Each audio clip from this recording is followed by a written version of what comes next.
साधना में लीन हो गई, इतनी लीन हो गई, हजारों वर्ष निकल गए पर भगवान भोलेनाथ जी का दर्शन नहीं हुआ। अब याद रखना, जरा बहुत अच्छी बात आपके सामने कहना चाहेंगे, आप स्मरण में लाएंगे और जितने आस्था चैनल पर सुन रहे हैं, फेसबुक यूट्यूब पर सुन रहे हैं, वो ध्यान लगाएंगे, बहुत सावधानी से सुनिए। हजारों वर्ष का तप करिए, शिव जी प्रसन्न नहीं होते। हजारों वर्ष की साधना करिए, शिव जी प्रसन्न नहीं होते। यमुना जी की कथा कर रही है, सुजावन महादेव की कथा कर रही है। भगवान शंकर का तप कर कर कर यमुना जी बहुत वर्ष बीत गए पर भगवान प्रसन्न नहीं हुए। तुम भी 1000 वर्ष तक नेत्र बंद कर कर साधना लगा कर बैठ जाओ, शिव जी नहीं प्रसन्न होंगे। तुम वन में जाकर बैठ जाओ, महादेव प्रसन्न नहीं होंगे। 1000 वर्ष तक तप करो, महादेव प्रसन्न नहीं होंगे। यमुना जी को लगा कि मेरे तो महादेव प्रसन्न नहीं हो रहे, मैं करूं तो करूं क्या। उसी समय उन्होंने गंगा जी का ध्यान किया। यमुना जी ने गंगा जी के हाथ जोड़े, हे गंगा मैया, गंगा मैया आप कृपा करो, हमें बताओ महादेव कैसे प्रसन्न होंगे। एक बार भी यमुना जी ने गंगा जी से यह नहीं कहा कि नारायण कैसे प्रसन्न होंगे, क्योंकि नारायण से विवाह करना है ना इनको डायरेक्ट। अगर नारायण से विवाह करना है तो नारायण को प्रसन्न करना था, पर ये नारायण को प्रसन्न नहीं कर रही है, ये महादेव को प्रसन्न कर रही है। हमारे जो डॉक्टर होते हैं ना, वो भी बहुत अच्छे वेद पुराण पढ़े होते हैं, इसलिए डॉक्टर साहब कभी भी एक गोली नहीं देते, एक गोली के साथ दूसरी गोली लगा कर देते हैं। वो कहते हैं ये गोली सुबेरे खा लोगे, फिर ये गोली भोजन के, जम के बोलो जरा, भोजन के बाद खाना। ये भोजन के पहले खाना, ये भोजन के बाद खाना। डॉक्टर भी 2 गोली देता है, 1 गोली नहीं देता। उसी तरह महादेव की कथा कहती है, यमुना जी ने विचार करा कि मैं सीधे नारायण से अगर मांगूंगी तो नारायण मुझे पटरानी नहीं बनाएंगे, पर शंकर भगवान की बात नारायण कभी टाल नहीं सकते, इसलिए मैं नारायण को अगर मांगू उससे पहले मैं महादेव से मांग लेती, मैं शिव से मांग लेती। अब गंगा जी से कहा, गंगा जी आप बताओ। गंगा जी बोलती हैं कि आप एक काम करो कि तुम 1000 वर्ष की तप साधना करोगे तो महादेव प्रसन्न नहीं होंगे, तुम नेत्र बंद कर कर बैठी रहोगी तो महादेव प्रसन्न नहीं होंगे, तो मैं क्या करूं। तब यमुना जी से गंगा जी ने कहा, बालू रेत का शिवलिंग बनाओ, उसकी पूजन कर कर 1 लोटा जल चढ़ाओ। अब देखो, आपसे भी हम एक ही बात कहते हैं, सारी समस्या का हल। आज तक हमने ये नहीं कहा कि तुम्हारी समस्या भारी है तो आंख बंद करके बैठो, उठो ही मती, खाओ मती, सो मती। हमने ये बोला कभी? हमने तो एक बात बहुत अच्छी कही तुमसे, खूब खाओ पर लोगों के प्राण मत खाओ।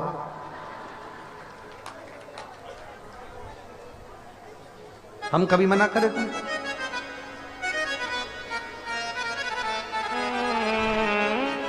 शिव महापुराण की कथा में सबसे शुरू में वेद व्यास जी वर्णन करते हैं शिव कथा सुनने का नियम। शिव कथा सुनने का नियम मालूम है तुमको? शिव कथा सुनने का नियम वेद व्यास जी लिखते हैं, एक समय फलहार करो, शिव महापुराण की कथा पूरी सुनो। एक समय फलहार, फरियाल नहीं बोला, क्या बोला है? फलहार। अब ये तो वेद व्यास जी ने कहा दिया, अब हमारे तरफ से सुन लो, एक समय का फलहार करो, शिव महापुराण कथा 2 डाल के बादाम। महापुराण की कथा सुनो, जहाँ एक ही जगह मिले ग्रोसरी का हर सामान। Amazon फ्रेश से ग्रोसरी लाओ, नहीं तो महंगा पड़ेगा। Grab Biotique flat 35%. Shop now on Purple. इनको माइक चल रहा था, अनेक वक्ता लोगों को बोलना था। एक वक्ता बहुत मोटे थे और उनकी जैसे मरा। कभी भी परमात्मा ये नहीं कहता कि तुम भूखे रहना, समझ रहे? अब हमने गुरु मंत्र ले लिया था, यही हम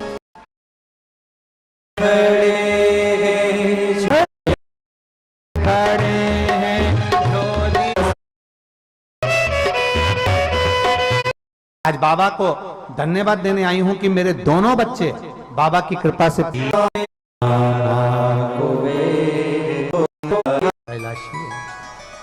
ये चाहे गुप्त नवरात्रे हो चाहे सर्व नवरात्रे हो, केवल देवी की आराधना कर रहे हैं और सोचें कि हम माता जी की आराधना कर रहे हैं और माता जी हम पर प्रसन्न हो। शिव महापुराण की कथा कहती है कोई सी भी नवरात्रे में अगर आप शंकर भगवान की आराधना के साथ देवी की आराधना करेंगे तो शिव महापुराण की कथा कहती है महादेव शिव और शक्ति दोनों ही कृपा जरूर करते हैं। ये निश्चित है,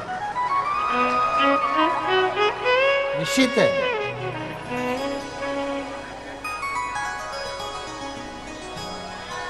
केवल एक शिव की आराधना कर लेना या शक्ति की आराधना कर लेना,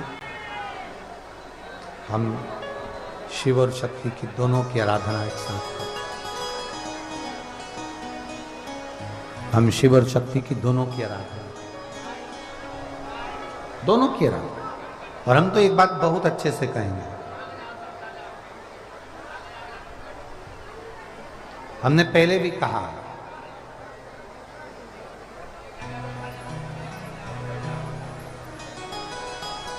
धन आने से रहने का तरीका, खाने पीने का तरीका, गाड़ी बंगले का तरीका, संपदा आने से, पैसा आने से तुम्हारा रहने का तरीका, खाने पीने का तरीका, चलने का तरीका, कपड़ों का तरीका, आभूषण का तरीका, पहनावे का तरीका भले बदल जाता, भले बदलता। धन संपदा आने से तुम्हारा रहने का तरीका, खाने पीने का तरीका, सोने का तरीका, सब तरीके बदल सकते हैं। कपड़ा पहनने का तरीका भी बदल सकता है।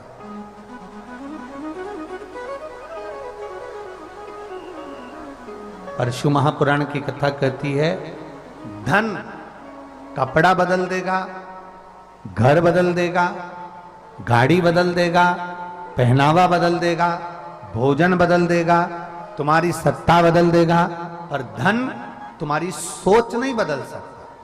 शिव महापुराण की कथा कहती है सोच तो तुम्हारी भगवान की पुराण, शास्त्र, वेद या संत या सदगुरु की शरणागति में बैठने पर ही बदलती है। ऐसे सोच बदल ही नहीं सकती। आपकी और हमारी